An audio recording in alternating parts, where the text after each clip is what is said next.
ಎಲ್ಲರಿಗೂ ನಮಸ್ಕಾರ. ಲಂಬಾಣಿ ಭಾಷೆಯನ್ನು ಕನ್ನಡದ ಮೂಲಕ ಕಲಿಯಿರಿ. ಪರೀಕ್ಷೆ 7. ನೀವು ಎಂದರೆ ತಮ್.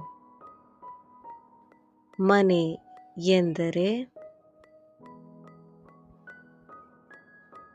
ಘರ್. ನೀರು ಎಂದರೆ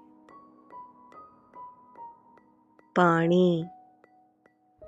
ಕೆಲಸ ಎಂದರೆ ಕಾಮ್. ನಿಧಾನ ಎಂದರೆ ಹೊಳಿಕನ್. ಹಿಂದೆ ಎಂದರೆ